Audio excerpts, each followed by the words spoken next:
We have seen in the first videos that what is colonization? It is an occupation. It can be an occupation of lands, it can be an occupation of bodies, an occupation of minds. And one consequence of this occupation is the erasure of knowledge, culture, people, identities, morals, faith, ethics, religion, and whatever. So the first step of decolonization means de-occupying, escaping the masters, escaping the oppressors, escaping the hegemony, escaping these imaginary prison cells we're all in. Hello and welcome, my name is William. I am a researcher in sociology at the University of Warwick in the UK, and this is a series around my latest book, Muslims in the Neoliberal Empire, which is about how the society colonizes us and what we can do about it. So when we, for example, talk about decolonizing the curriculum, it's very simple. The sole source of all the knowledge that we see and use on planet Earth is not Europe or North America. The first university on Earth was not Oxford or Cambridge. It was actually founded in Morocco by a woman. The richest empire on Earth was not the Greek Empire or the Roman Empire. It was the Empire of Mali, which also hosted one of the largest libraries on Earth in Timbuktu. But what does it mean, decolonizing, when we live in the era of metacolonization, when historically oppressed people can become oppressors? Yeah, I was expecting us to have better visibility here by the sea, but we have a huge fog bank that is coming towards us. Decolonial scholars say that the first step of decolonization is, to quote Walter Mignolo, delinking, or divest, which means a liberation from Eurocentric frameworks, a decolonization of the minds. And why it's important is because even Eurocentric knowledges, frameworks, and epistemologies in the era of metacolonialism are contaminated by themselves. For example, if I want to look at sociology, why are we saying social capital instead of networks? That's a capitalist idea. What tells us that the way we read Shakespeare, Molière, or even archival material from the Middle Ages or Antiquity are read the way they're supposed to be? Metacolonization is a form of colonialism that is eating itself. That's all very nice when you're at school or at uni, but what does decolonization mean outside of school or uni, practically? So because all of our frameworks are more or less contaminated, the first step is to differentiate, discern what is contaminated by oppressive frameworks and what is not. And this is where enter into the game critical theories, whether it is about race, class, gender, or even belief. Critical theories are very powerful tools when it comes to analyzing, mapping, defining, and explaining power dynamics and how they work. Critical theories are here to challenge what is considered as neutral or objective, just like the belief that Europe is the cradle for democracy or human rights, or science, civilization, whatever. Critical thinking is here to identify the evil that needs undoing. We use critical theories to run a diagnostic. Just like, for example, are the choices we make actually ours? Are the things we like actually ours? Are we purchasing this BMW because we genuinely believe BMWs are good cars? Or is it because we are expecting other people to say, oh wow, he's got a BMW M4? And if it's just for people, maybe think about buying a GR86, because it gives you an incredible driving experience, it's cheaper and easy to maintain. It's like going through your finances. If you want to save for a house, do you actually need this Amazon Prime subscription? Do you need this Netflix subscription? Are you making full use of your gym membership? Can you not train at home? A lot has to do with being intentional. Let's take, for example, social media. Every time we open social media, ask ourselves the question, why are we on social media? Is it to check on friends? Is it to learn new things, watch a tutorial? And if so, let's be intentional. If we are checking on friends, let's just check on our friends, read the stories, and then put our phone down. Close social media. Same, if we want to watch a few tutorials, let's watch them, but then let's put the phone down at the end. And if we come across something, oh, interesting, we didn't expect, then we can always save it for later.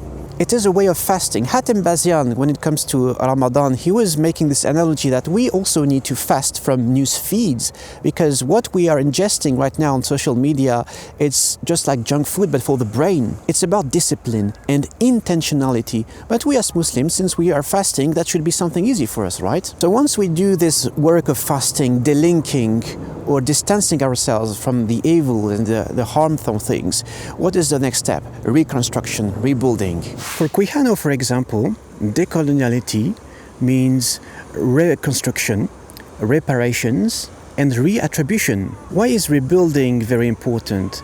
So as we've seen in the previous videos, what hegemonies have done is that they have broken things, broken people, atomized society, and harmed people, and everyone is more or less broken. So how can you be a steward for others if you are not even able to stand on your own 2 feet? If you are not healed, if you haven't rebuilt yourself in the first place? If we break a leg and we want to walk, we need for the leg to heal before we can undertake anything, before even we can stand. So when we talk decoloniality, it means fixing everything that needs fixing. On a macroscopic scale, of course, it means the society, political systems, how we communicate, how we consume, education system, knowledges. But on a microscopic scale, what do we need to do for us to heal and rebuild ourselves? It can be with our health, it can be with our bank account, it can be with many different things. It can be about seeking knowledge for ourselves, being more learned and critical about the world and the information we consume, the choices we make when it comes to, let's say, food, consumption, and everything else. But it's not exclusive. You don't necessarily need to wait for you to be completely healed at 100% for you to undertake the work of stewardship. Some of the people, the most brilliant people I know in the charity sector, in community spaces, are very often those who have gone through the toughest hardships you can imagine. This society gives us the illusion that we do not have power, that we are not ready to undertake the work of stewardship because we just can't. But the fact is that even if it's a very small amount, even if we have just a tiny bit of money, energy, time, resources, it is about investing the very little we have in the right places. It is also about having a strategy, just like if you want to build a house. You need to consult an architect. You need to have a rough plan of what you're going to do. And the same goes for our work of rebuilding. For example, if you go through therapy, make sure you don't get sucked in it and depend on therapy. Therapist is here to give you tools for you to manage by your own self. So set goals for yourself. Make conscious choices about your finances, your consumption, your exercise routine, and even your friendships. Who supports you? Who nurtures you? And conversely, who is harming you? Who is exploiting you? So make sure you set boundaries, you're selective, but at the same time, always think about those who might need you, those people who might see you as a role model, people who might need your support. Invest your time in seeking knowledge, but also being critical of knowledge. Not everything we see or learn is necessarily valid. It is contextual. It is all about learning about the nuances. Invest into your emotional and intellectual skills. So not only we've seen critical thinking, but for example, how good are you at managing your anger? How patient can you be with difficult situations? It is about breaking free from this scarcity mindset, thinking that, oh, we're going to miss opportunities and they're never going to come again. But we need to know that ultimately God is the master of time, is the master of our sustenance. And maybe if we miss opportunities, it could be a blessing in disguise. And when we undertake something, change doesn't happen overnight. There's something long-term, and we're here only to plant seeds. We do not control the impacts we have. And very often, these things take a very, very long time. And lots of people become only stable or even successful, if I may, much later in life. And whenever there's hardship, remember that every situation is temporary. If you're doing the right thing, if you are around the right people, it's just a matter of time. So when it comes to decolonial theories, there is one major contention lots of researchers have when it comes to community organizing and stuff.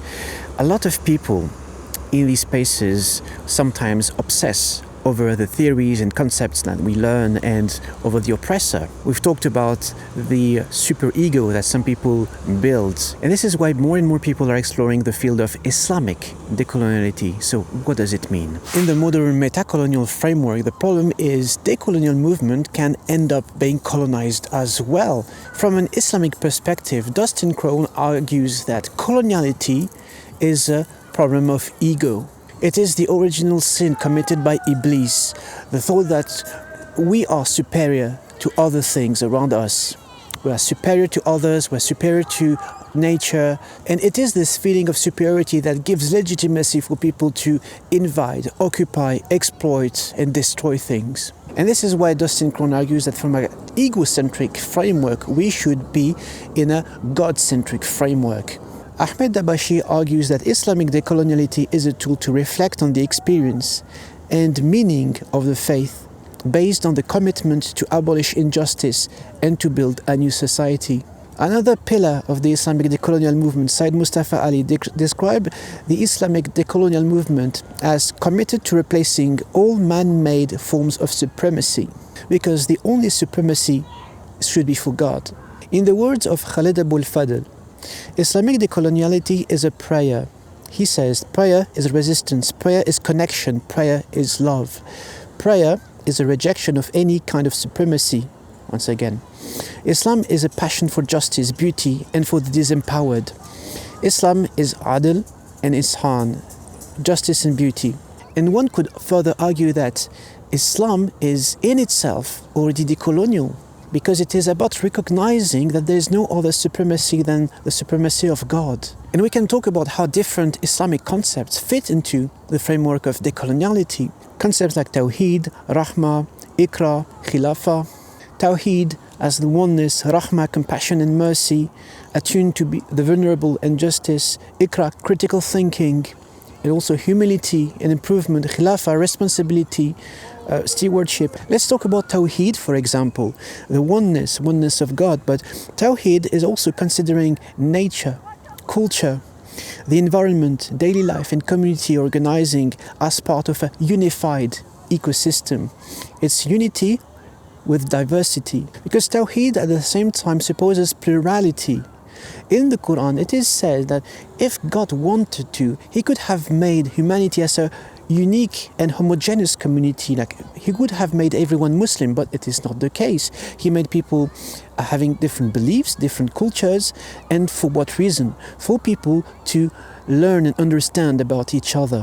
When you talk about Tawheed in Islamic decoloniality, it is shahada, it is smashing the idols, speaking truth to power.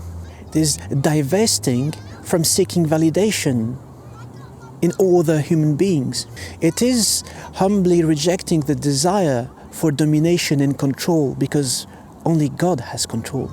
It is accepting and being comfortable with the idea that Islam accepts a diversity of opinions, which sometimes can be contradictory, opposing. And it is about critical thinking. When we say Iqra, it means that, I quote, no sheikh, no scholar, no imam, no philosopher, no alim, no thinker, no writer, past or present, is above honest critique. We're talking about mortals. No matter how someone is knowledgeable, they are not prophets, they are not gods. They have weaknesses, they are not perfect. We need to be careful not to idolize people in these positions, whether it is power, knowledge, influence. And no scholar has 100% clear-cut access to the truth. Only God is the truth. When we talk about Tawheed and Shahada, it is also speaking truth to power.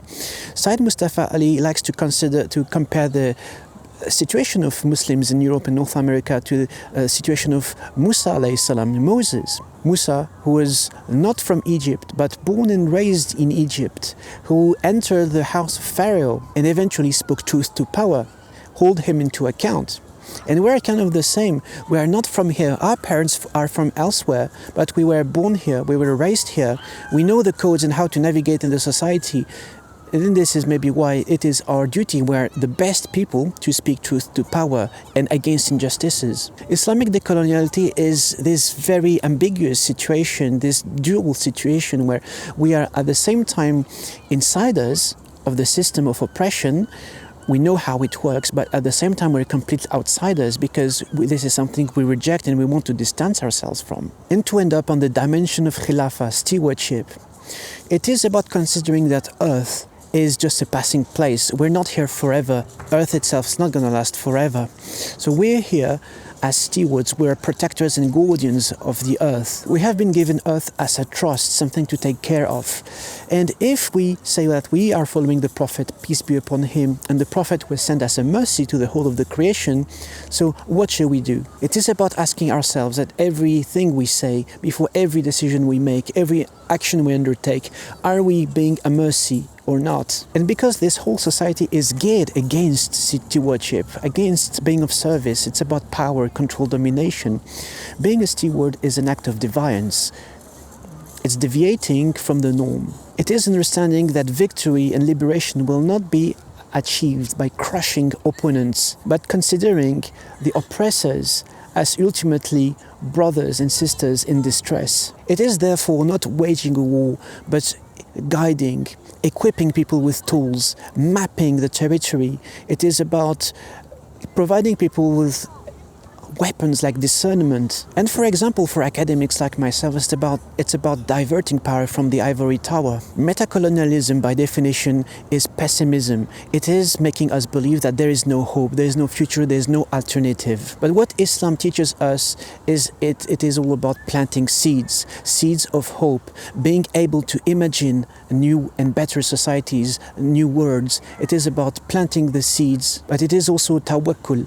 It is about perseverance. It is about patience. It is about trusting that God ultimately will make things happen. But Islam by nature, it is something unsettling. As Suhaima Manzoor Khan says, decolonizing should unsettle, provoke, stimulate and dismantle. And this is maybe why Islam is not very much welcomed and appreciated in a world which is geared towards violence, injustice, domination, control, oppression. Decolonization is being and imagining and eventually doing a hijrah to an elsewhere. Not a geographical elsewhere necessarily, but also intellectual, emotional, mental, spiritual, social, political, economic elsewhere. But it is something that we already know in our tradition, because it is said that Islam came as something strange and will remain something strange. So if you feel treated as a stranger for standing for what is fair, what is just, then blessed are the strangers.